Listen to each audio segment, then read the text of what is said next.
Hər kəsə salam. Çağdaşların bugünkü moderatoru mənəm. Mövzumuz icma əsaslı incəsənətdir.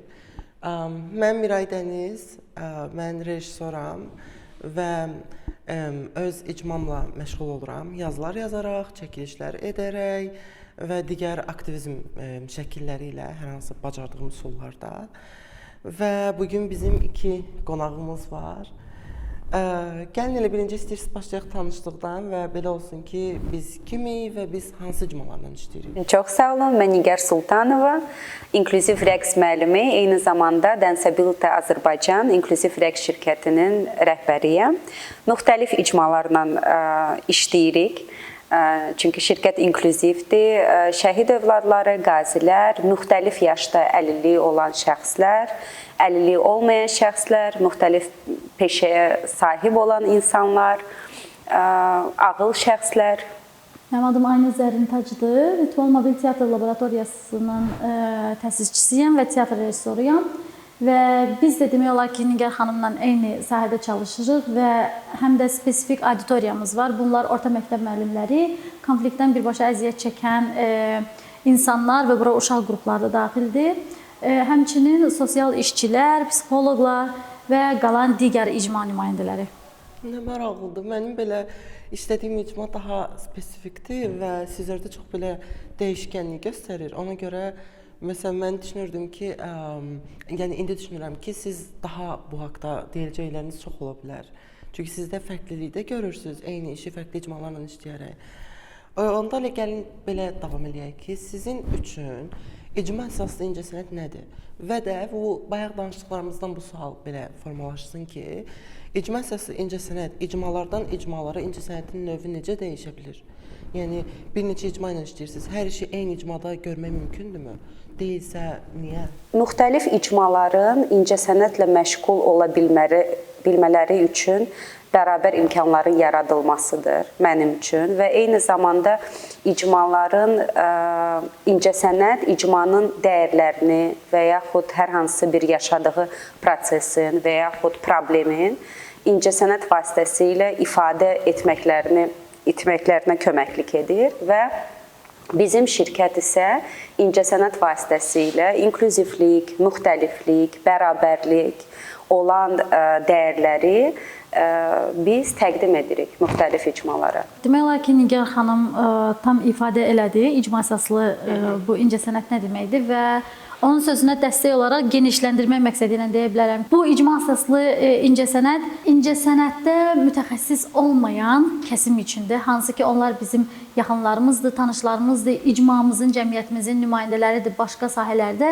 ixtisaslaşıblar və yaxud ümumiyyətlə heç bir sahədə ixtisaslaşmayıblar, nəyəsə çıxışları yoxdur və bu konfliktdən əziyyət çəkən insanlar ola bilər, həssas qruplar ola bilər və biz bunlara incəsənəti bir məlhəm kimi gətiririk ki, siz öz arzularınızı, siz öz travmalarınızı, qorxularınızı müxtəlif incəsənət texnikalarından istifadə edərək fərqinə vara bilərsiniz, fərqindəlik yaradırıq onlarda və onlar sonra həmin o məlhəm vasitəsilə özlərinin yaralarına incəsənət əsaslı, belə necə deyək, məlhəm sürtürlər və sağalma prosesi keçirlər. Bizim üçün ümumiləşdirsə deyə bilərik ki, icma əsaslı incəsənət əsaslı məlhəmdir. Wow, çox belə qeyri-adi bir yanaşma oldu. Əslində bu düşünürəm ki, icma əsaslı incəsənət kömək edir ki, müəyyən deyək ki, icmalar var ki, Aynur demiş həssas icmalardır.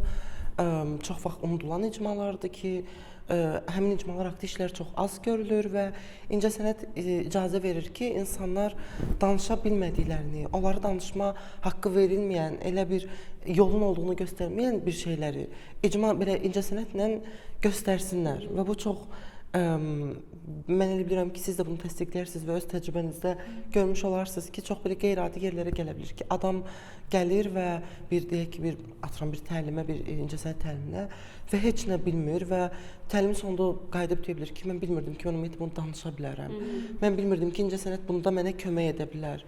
Düşünürəm ki, bu yerdə incəsənət çox ciddi rol oynayır, ələxüsus həssas və həssas icmalar üçün. Mən də istəyirəm belə ümumilikdə o mərhəm məsələsini ki, həm şəfalandırır, həm də gücləndirir şəxsləri və bu həyatda tək olmadığına dair bunu hiss eləyir. Fərqindəlik qazanır. Çünki Aynurun dediyi kimi, məsələn bizim dərslərdə biz çalışırıq qeyri-şifahi ünsiyyətlə tanış olmalarını, ancaq sonda biz otururuq və hər bir şəxsdə imkan yaranır ki, öz təcrübəsini artıq şifahi yolla desin və sizin də söylədiyi kimi, çünki hər bir şəxsdə bu gərəzsiz və təhlükəsiz bir mühit olmaya bilər. Ancaq belə bir incəsənətin bu dərslərə gələrək orada elə mühitdir ki, o hiss eləyir ki, onu heç kəs tənqid eləməyəcək. Və paylaşaraq o görür ki, əslində mən həyatda tək deyiləm. Bir də nəyə yaxşıdır? Məsəl üçün, sən kiminlə oturub söhbət eləyəndə deyirsən ki, özünü necə qiymətləndirərsən, necə izah eləyərsən, tez negativ, belə çatışmayan cəhətlərini deməyə başlayır da. Amma bu incəsənət əsaslı, icma əsaslı incəsənət prosesini keçəndə insan başqalarının arasında fikirləşir ki, mənim nə yaxşı şeylərim var, mən onları fərqinə varım, mən onları danışım və İlk anda başa düşməsə özü haqqında müsbət danışır, amma sonradan keçəndə ki, o şuur dərk eləyir, analiz, həzm eləyir ki, mən özüm haqqında yaxşı. O bir növ onda belə sağalma prosesini gücləndirir ki, hayda, mən heç də pis və yaxud lazımsız insan deyilmişəm də. Balaca bir şey, balaca bir toxunuş belə mən deməli kiməsə əlindən tutmaqdan ona dəstək verə bilərəm. Məndə bu güc var. Həm də ondan da asılıdır ki, bizdə düşünürəm bizim yaşadığımız, böyüdüyümüz bir ölkədə ailələr və cəmiyyət insanların özünü sevməyə aşılamır. Hər daim belə özündən ver, özünü qurban ver, insanlar daha haqlıdır kimi ideologiyalar aşınır və heç kəs daha əvvəl mənə deməyib ki, sən öz yaxşı xüsusiyyətlərini özün insanlara deyə bilərsən. Daima mən elə düşünmüşəm ki, insanlar məni tərifləsə mən şey deyə bilərəm. Öz icmamı tanıdım, tapdım. Sizin dediyiniz kimi mən tək idim, icma içində daha tək olmadığımı gördüm. Mənim kimi eyni və bənzər hekayələri yaşayan insanları gördüm və mən belə başladım ki, mən bu işi istəyirdim. İcmam var, bizim problemlərimiz var, bizim çətinliklərimiz var. Bu ikisini birləşdirim. İcmamı və özümün çətinliklərini bir filmdə, bir ssenaridə, bir məqalədə, bir yazıda göstərim. Bəs bu biraz belə şəxsi sual olsa, sizdə necə formalaşıb, siz necə qərar verdiniz ki, mən bu sahəni bu icma ilə birləşərək etmək istəyirəm. Bu incəsənət növünü məhz bu icma ilə işləyəcəm. Belə deyək də, şansım gətirdi. Həmin oxuduğum məktəbdə bir çox incəsənətlə bağlı fənlər var idi. Rəsm olsun, musiqi olsun, rəqs olsun. Mən nə edirdim? Məsələn, rəqs dərslərinə gedəndə, sonra evə qayıdanda mən nəyi öyrədiblər mənə, həmin o xoreografiyanı bütövlüklə dəyişdirirdim. Uşaq idim hələ. Mənə nə güc verirdi ki, mən o otaqda qapını bağlayıb, müxtəlif musiqi sədaları altında sanki başqa dünyalara o otaqdan çıxa bilirdim. Mən artıq böyüdükcə xəyal eləməyə başladım ki, oyda nə qədər gözəl olar. Əgər bir məkan olsa, orada müxtəlif insanlar gəlsin. Mənə həmişə maraqlı idi müxtəlif insanlarla, müxtəlif icmalardan olan, müxtəlif həyat hekayələri olan insanlarla təmas qurmağa. Dönək o arzuya, belə bir arzum var idi. Hardakı insanlar gələ bilsinlər və olduqları kimi olduğundan utanmasınlar. Və çünki müxtəlif icmalar və müxtəlif mühit nədənsə çox zaman səni dəyişdirmək istəyir. Sənin daha çox olan insan kimi istəyir etməyə. Uşaqlıqdan tamam başqa istiqamətə getmişəm. Yəni 2 cür təhsil alırdım. Bir orta məktəbdə, yəni bizim bildiyimiz təhsil idi və bir də mədrəsəyə gedirdim, dini təhsil alırdım və bu 2-ci sinifdən 7-ci sinifə qədər davam eləyib. İkili həyatda səhər gəlirdim məktəb, orta məktəb çıxırdım günorta mədrəsə. Və mən incəsənətdə çox marağım vardı, amma mədrəsə təhsilində mən onu yerinə yetirə bilmirdim. Amma bir şansım var idi ki, səsim yaxşı olduğuna görə və boyum balaca olduğuna görə mədrəsədə dini tədbirlər olanda dini xorda qabaqda dururdum və zil səsindən oxuyurdum orada belə ilahilər. Və bu da təbii ki, o dini təhsilin içərisində həm də bir gizli incəsənət ruhunun formalaşmasına kömək olurdu. Amma sonra, illər keçəndən sonra Bakı Dövlət Universitetində işləməyə başlayandan sonra İlahiyyat Fakültəsi yenə dini sfera idi. Öz ixtisasım ərəbşünaslıqdır və ilahiyyatçıdır. Ondan sonra ikinci ixtisası aldım, magistr dərəcəsində teatr rejissorluğu və rejissorluğa qədər mən baxırdım ki, tələbələr sanki ərəb, fars dillərini öyrənməyə çətinlik çəkirdilər.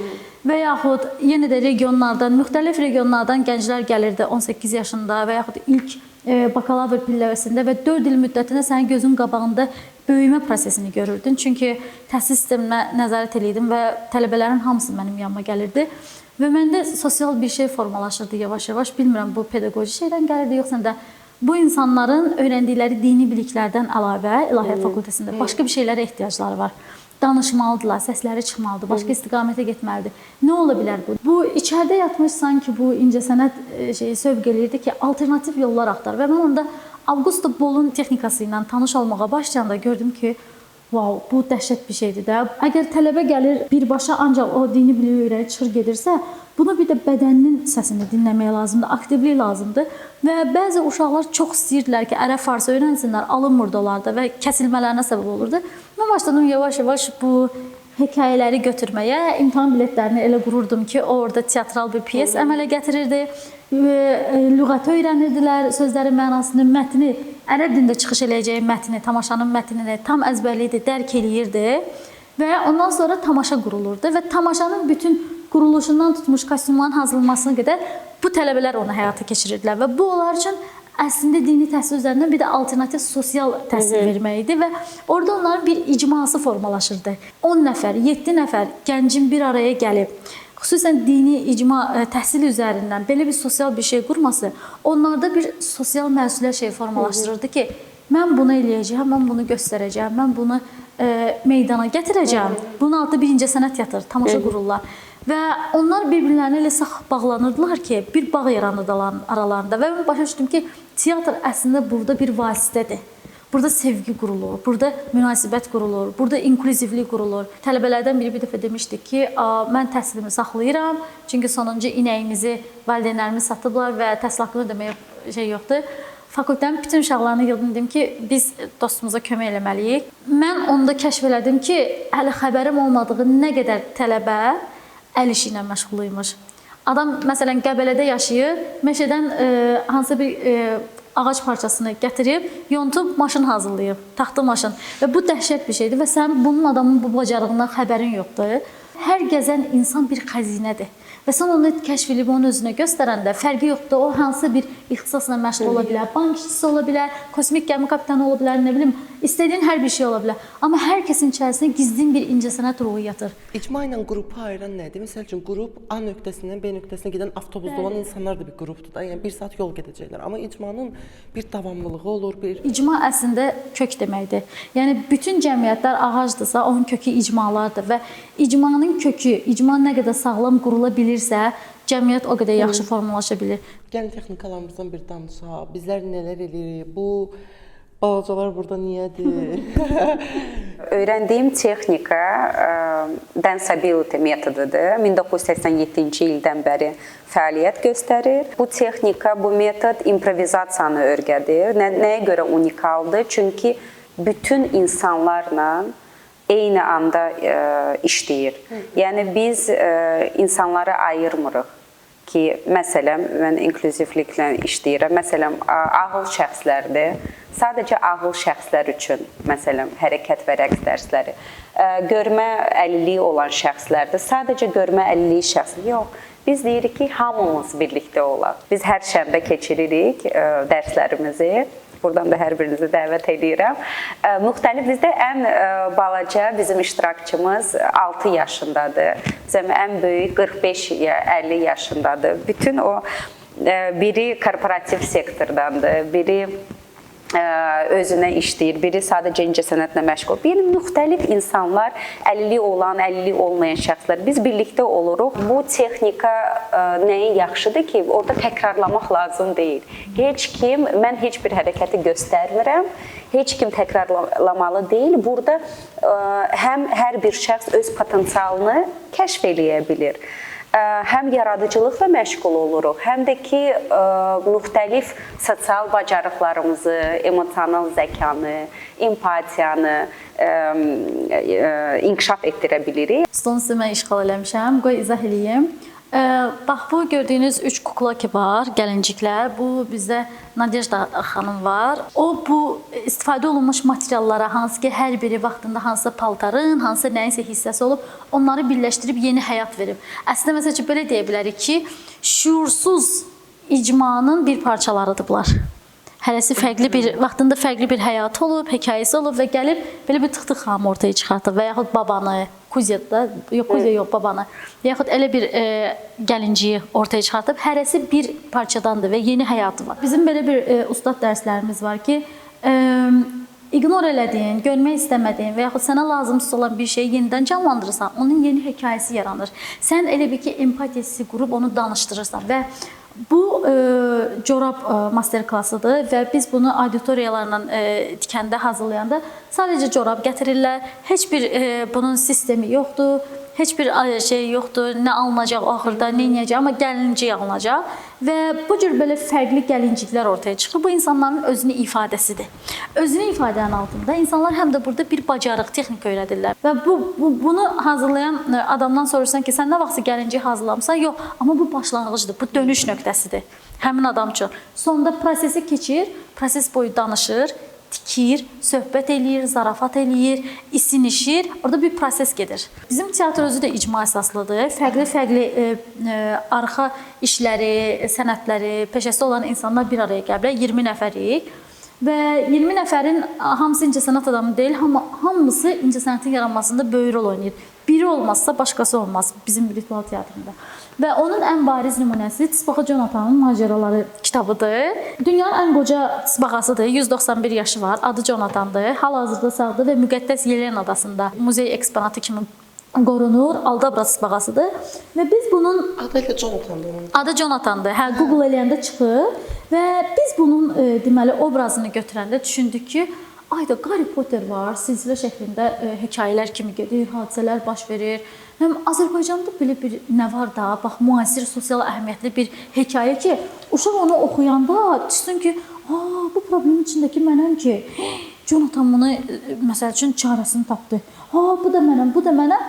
Qeyd elədim ki, pedaqoqam və 14 illik təcrübəm var. O səndə bir instinkt formalaşır ki, qabağa gələn uşağın belə bir problemi var və bunu necə çözə bilərsən? Biz dedək ki, gəlin bu 191 yaşlı, onda 189 yaşı var idi. Jonathanı götürək. Bura 3 və ya 4 uşaq problemi ataq. Nədir uşaq problemi? Məsəl üçün, kitabın üzərində 4 xarakter görsənir. Tısbağa Jonathan valideynini müəyyən səbəblərdən itirib kimsəsiz qalan uşağın xarakteridir. Obrazlaşdırmışıq. Fil yumruğu, biz buna adaptasiya eləmişik, deməli, müharibə səbəbindən, konflikt səbəbindən valideyni itirən uşağın obrazını. Bunlar tamamilə başqa-başqa keyslərdir. Çünki birindən artıq birbaşa müharibəni görür uşaq və valideyni itirir. Həmin bu obraz var, problem var. Sonra Siçan Qoqo var və Siçan Qoqoya biz deməli adaptasiya eləmişik nitq məhdudiyyəti, nitq problemi olan əzələsi və yaxud siniri üzərində nitq problemi olan uşağın obrazını Siçan Qoqo bizdə kəkələyir. Və introvert uşaq obrazı İbik, İlbiz İbik deyingən təsiri bağışlayır, heç kimlə dostluq etmir, amma bütün bu kitabın birinci hissəsidir. Hadisələr başlayır Seyşel adasında, tısbağanın yumurtadan çıxmasından, elə çıxan kimi də bullyingə məruz qalır, çünki axırıcı yumurtadan çıxan olur, ələ salırlar, dolayırlar, sonra orada necə gəlir, anasından ayrılır, ayrılma prosesi, gəmiyə düşür, orada okeanda batma təhlükəsi yaranır və gəlir Hindistana başqa bir ailəyə verilir, incidilir və oradan sonra çıxır, etiraz eləyir, cəsarət eləyir, qaçır və qaçdıqca həmin bu 3 fərqli xarakter özündə taşıyan 3 fərqli obrazla icmasını yaradır. Və bu icmanın başına çoxlu hadisələr gəlir, amma icma quruculuğu sayəsində, icmanın gücü sayəsində kiçik uşaq icmasıdır. O bütün bu problemlərin öhdəsindən gəlir, bir-birinə kömək edirlər. Biz burada çox fikirləşdik ki, biz burada bir dönüş nöqtəsi qoymalıyıq. Azərbaycan kitablarında, hekayələrində, ədəbiyyatında uşaqlar üçün ölüm mövzusu işlənilirmi? Və biz belə bir mövzunu işləyə bilərikmi? Əvvəl qorxduq. Əvvəl çox qorxduq ki, uşaqlar üçün biz ölüm mövzusunu, kimisə itirmək mövzusunu necə işləyə bilərik? Axı hardasa müəyyən yaşlarında uşaqlar bunu yaşayırlar. Bu həyatın qanunudur. Sən istəsən də, istəməsən də. Bəs uşaq ədəbiyyatı vasitəsilə biz onları belə bir itki hissi ilə necə tanış eləyə bilərik? Onlara toxunmadan, əzmədən, aqressiya vermədən və yaxud ola bilər yaxınını itirən bir uşaq bunu oxusun və biz bilmirik. Çünki hazırladığımız hər bir dərsliyə biz məsuliyyət daşıyırıq da və bu həm də pedaqoji məsuliyyətdir, bu həm bir böyük məsuliyyətdir. Çox çək-çevir elədik, çox mübahisə elədik. və axırda qərara gəldik ki, Siçan Qoqo elə Hindistandaca qalmalıdır. Çünki Sibag'a Jonathan yavaş-yavaş keçir Çinə və ikinci kitabımız Çindən başlayacaq. Orada artıq uşaqlar üçün açıqlamaq istəmirəm müəyyən. Başqa mövzular işləyəcək, çox yaxşı mövzulardır. Siçan Qoqo orada Sibag'a Jonathan'ı qorumaq üçün atılır və kobra ilan vasitəsilə deməli çalınır və ölən anında Jonathana bir mesajı olur. Jonathan məsələn ağlayır orada ki, getmə, məni tərk etmə və o mesaj olur ki, hər kəsin bir missiyası var həyatda və bu bizdən asılı deyil. Missiya bitəndə həyat bitməsi sən davam eləməlisən. Və biz bu mesajı tapana qədər o qədər belə özümüz həyəcan keçirirdik ki, düzmü yanaşırıq, düz yanaşmırıqmı? Və çapdan əvvəl biz bunu 22 nəfər uşaqla test eləmişik. Kitabın arxasında uşaqların adı var, həm yazar kimi. Hekayələri verdik, uşaqlara oxudular və bizə elə şərhlərlə geri dönüş elədilər ki, biz kitabda müəyyən şeyləri dəyişdik. Məsəl üçün, orada bir zənci, qara, belə Seyşelli oğlanın ifadə tərzi və uşaqlar bizə deyirlər ki, bu müstəmləkəçi yanaşmadır, onu əzmədir və biz heç fərqinə varmamışdıq ki, balaca bir uşaq belə bir şeyin fərqində olar və belə deyim ki, bu uşaqlar bizim həm müəyyən hekayələri dəyişməyimizə səbəb oldular. Baxdıq ki, empatiya hissi qurmurlar. Biz onu böyük kimi fikirləşmişik, böyümüşük, öz uşaqlığımız yadımızdan çıxır. Amma uşaqlar oxuyanda onu bizi yönləndirdilər. Sonra biz onun deməli burada çalışma, iş dəftərini elədik. Hekayələri oxuyub problemləri keçən uşaqlar başlayırlar iş dəftərini həll eləməyə. Müxtəlif çalışmalar işləmişik. Çalışmalarda da biz bilmirdik iş dəftəri necə alınacaq və məsəl üçün biz uşaqlar üçün hər iş dəftərinə belə bir vaxtın səmərəli istifadə olunması üçün cədvəl qoymuşuq. Güzgü çalışmasıdır və burada puzzle'lar var. Bu puzzle'da deməli müəyyən sayda puzzle'lardır, amma ətrafında çoxlu xarakterlər var. Və bir uşaq oxuyanda bəlkə də özü üçün 30-a qədər xarakter deyir ki, məndə bu var, məndə bu var, məndə bu var, amma ona seçim qoyulur. Bu güzgü sənsənsə, buradakı puzzle hissəciklərə sən məhdud sayda seçməlisən. Bunlardan hansı səndə daha çoxdur? Və o seçib bura yazandan sonra deyirsən, yaxşı, bir müddət sonra yenə qayıt. Gör güzgüdə hansısa xarakterin dəyişibmi, yoxsa yox. Bir növ özünü qiymətləndirmədə konfliktin həlli var burada. Bir konflikt olanda sən onu döyə-döyəmi həll eləməlisən, söyə-söyəmi, yoxsa oturub danışmalısan. Necə danışmalısan, qışqırmaqla, sakit, nə qədər hisslərvicil olaya bilərsən. Həmin bu Azərbaycan dilində çıxan Sibag'a Jonathan'ın macəraları kitabının görmə deməli fərqliliyi olan uşaqlar üçün çıxartdığımız Braille əlifbalı versiyasıdır. Mənə demişlər ki, ümumiyyətlə Braille əlifbası çox baha çıxır da, bir kitab özü baha başa gəlir. Mənə demişlər ki, sən axı niyə Braille-dan çıxartırsan? İndi hamı audio kitab çıxartır falan. Mən tərəddüd edirdim ki, lazım idimi bu qədər pulu verməkdə? Biz bunları pulsuz paylayırıq. Avropa Əməkdaşlıq Fondu tərəfindən maliyyələşdirilir. Layihə çox sağ olsunlar, yəni dəstək oldular. Uşaq kitablarına bu cür sosial əhəmiyyətli uşaq kitablarına maliyyə tapmaq çətindir. Elə video baxanlar bəlkə kimsə dəstək olmaq istəsə tapsın mənə. Braille əlifbası əslində yaxşı bir şeydir. Çox çıxarılmalıdır. Kimisə belə bir fikrə düşsə Braille əlifbasını nəzərdə saxlasın. Uşaqların dərslikləri azdır. Bəs təcrübələrinizə əsasən icma əsaslı incəsənətin çətinliyi nədir? Bizim ofis Bakıda yerləşir və daha çox Bakıda işləyirik. Məsələn, pandemiya sürəcində biz onlayn başlamışdıq həm də işləməyə və onda doğrudan da müxtəlif regionlardan olan uşaqlar, böyüklər, müxtəlif insanlar qoşula bilirdilər. Çətinliklərdən biri infrastrukturla bağlıdır. Məsələn, biz işləyirik əlilliyi olan həm də şəxslərlə. Burada infrastrukturun hər bir şəxsə bu əlçatan olması vacibdir. Ümid edirik ki, yaxın bir zamanda bu düzələcək və bütün bir çox məsələlər var, hansı ki, indi daha yaxşıdır, nəinki bundan öncəki dövrdə. Ancaq bunun daha effektiv olaraq yaxşı olması üçün, bu dəyişikliklərin ola bilməsi üçün mən bu inklüzivlik sferasında olan mütəxəssislərlə biz bir araya gəldik. Orxan Adıgözəl və Ayxan Mehdizadə ilə və düşündük ki, nə qədər gözəl olar ki, biz ən bu balaca erkən yaşından başlasaq insanlarla işləməyə və bizdə belə bir layihə var, sosial layihə. biz də dəstək axtarırıq hal-hazırda ki, biz gedə bilək məktəblərə və universitetlərə və orada inklüzivlik, müxtəliflik və bərabərlik üzrə həm maarifləndirici təqdimatlar eləyək interaktiv üsulda. Həm də ki, bu rəqs vasitəsilə, inklüziv rəqs vasitəsilə, məsələn, Orxanın kitabı var inklüziya ilə bağlı. Ədəbiyyat vasitəsilə, rəqs vasitəsilə biz oradakı iştirakçılara həm də təcrübə edərək onlar sonra diskussiya yenidən otururuq və fikir mübadiləsi aparaq. Ümumiyyətlə icma ilə işləmək özü bir çətin prosesdir ki, sən auditoriyanın kimlərdən ibarət olduğunu bilmirsən, auditoriya orqanik şəkildə yığılır və hər insanın bir hekayəsi, bir reaksiyası olur, bir həyat tərzi ola bilir, kimsə fərqli bir şey olur və reaksiyaları ölçə bilmirsən və buna görə sən o qədər özgüvənli, özün bir psixoloq, terapevt olmalısan. İncəsənət adamı olmaqla yanaşı. Bu təlimçi və yaxud bizim məşğul olduğumuz mütəxəssis kimi qarşılaşdığımız çətinliklərdir. Ən böyük çətinlik infrastrukturdur. Məkan məhdudiyyəti var, məkan çatımsızlığı var. Nigar nəyi sadalayıbsa, bunların hamısı mövcuddur. Məndə qarşılaşıram, aşağı-yuxarı eyni sahədə işləyirik.